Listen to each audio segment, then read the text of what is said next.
یارو مسیح بات کی تھی جن کی انتظار، راہ تکتے جن کی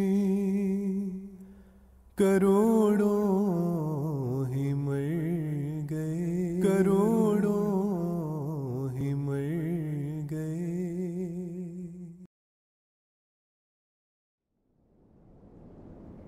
اللہ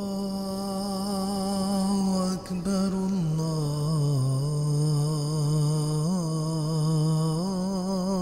اکبر، اللہ اکبر۔ سن 1880 عیسوی کا دور وہ نازک دور تھا جبکہ اسلام اور بانی اسلام پر چاروں اطراف سے حملے کیے جا رہے تھے۔ اسلام کے دفاع کرنے والے مسلمان یا تو ان حملوں کی تاب نہ لا کر عیسائیت کی آغوش میں جا رہے تھے یا پھر باہمی تکفیر بازی میں دست گریباں تھے۔ اس نازک موقع کا فائدہ اٹھاتے ہوئے آریہ سماجی برہمو سماجیوں نے بھی اپنے حملے تیز کر دیے تھے۔ اس وقت صرف ایک ہی مرد مومن تھا جو ہر طرف کی یلغار کے سامنے سینہ سپر کھڑا تھا اور اسلام اور بانی اسلام کی صداقت ثابت کرنے کے لیے دشمنان اسلام کو نشان نمائی کی دعوت دے رہا تھا۔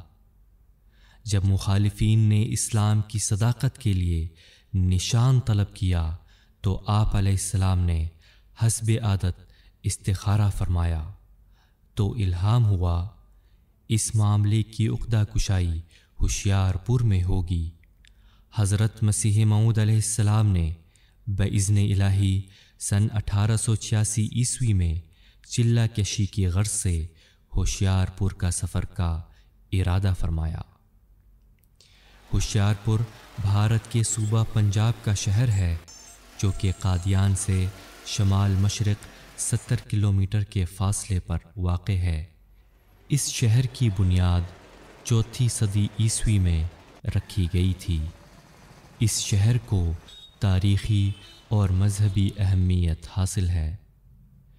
شیخ مہر علی صاحب رضی اللہ عنہ جو کہ ہوشیار پور کے رئیس تھے، حضرت مسیح موعود علیہ السلام سے عقیدت اور محبت کا تعلق رکھتے تھے۔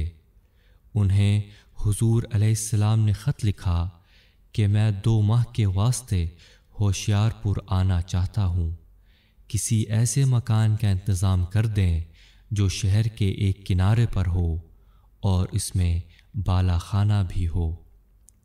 شیخ مہر علی صاحب نے اپنے ایک مکان جو طویلہ کے نام سے مشہور تھا خالی کروا دیا۔ یہ مکان حضور علیہ السلام کی عین منشا کے مطابق تھا اور ویرانے میں تھا اور غیر آباد تھا۔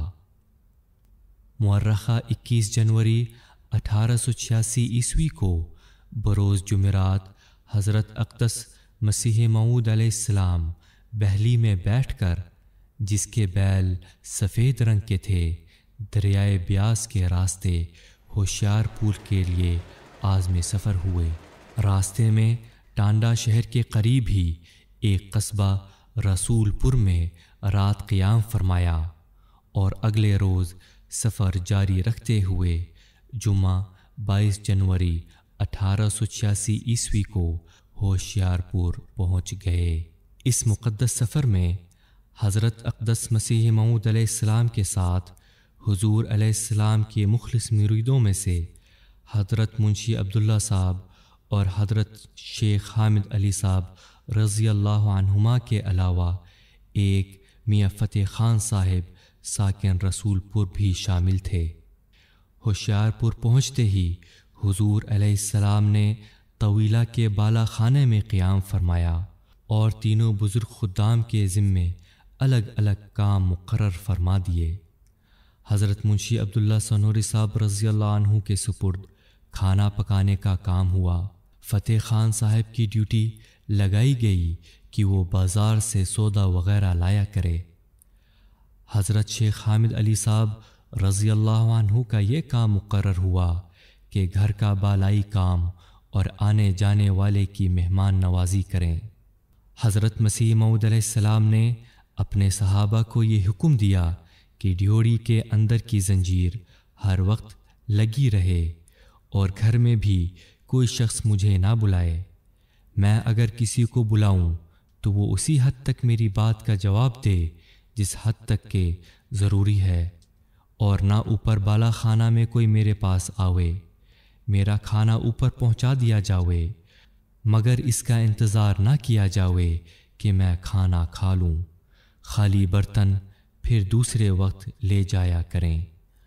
عرصہ چلہ کشی کے دوران حضرت مسیح موعود علیہ السلام ساری نمازیں انفرادی ہی پڑھا کرتے تھے، اور صرف جمعے کی نماز شہر کے باہر کسی باغ میں ویران پڑی مسجد میں ادا کی جاتی تھی۔ اس عظیم مجاہدہ کے دوران اللہ تعالیٰ کی طرف سے حضور پر آسمانی افضال اور انوار کے بے شمار دروازے کھولے گئے اور بار بار مکالمات و مخاطبات سے نوازا گیا۔ اس مبارک چلہ کشی کے دوران حضرت اقدس مسیح موعود علیہ السلام نے 20 فروری 1886 عیسوی مطابق 15 جمادی الاول 1303 ہجری کو ایک اشتہار لکھا جو پہلی بار اخبار ریاض ہند امرتسر مورخہ 1 مارچ 1886 عیسوی میں بطور ضمیمہ شائع ہوا، جس میں پیش گوئی مسلم موعود کی بشارات ہیں۔ جب 40 دن گزر گئے تو پھر آپ علیہ السلام حسب اعلان 20 دن اور وہاں ٹھہر گئے۔ ان دنوں میں کئی لوگوں نے دعوتیں کیں اور کئی لوگ مذہبی تبادلہ خیالات کے لیے آئے، اور باہر سے حضور علیہ السلام کے پرانے ملنے والے لوگ بھی مہمان آئے۔ انہی دنوں میں ماسٹر مرلی دھر صاحب جو آریہ سماج ہوشیار پور کے ایک ممتاز رکن تھے سے مباحثہ ہوا، جس کی رویداد سرما چشم آریہ کے نام سے موسوم ہے۔ سیدنا حضرت مسیح موعود علیہ السلام مورخہ 17 مارچ 1886 عیسوی کو چلہ کشی کے نتیجے میں حضرت مسلم موعود رضی اللہ عنہ اور پردہ غیب میں پوشیدہ اپنی جماعت کے شاندار مستقبل کے متعلق بھاری بشارتیں پانے اور تبلیغی اسلام کی مہمات میں حصہ لینے کے بعد بانیل مرام واپس قادیان پہنچ گئے۔ وہ خدا اب بھی بناتا ہے جسے چاہے کلی، اب بھی اس سے بولتا ہے جس سے وہ کرتا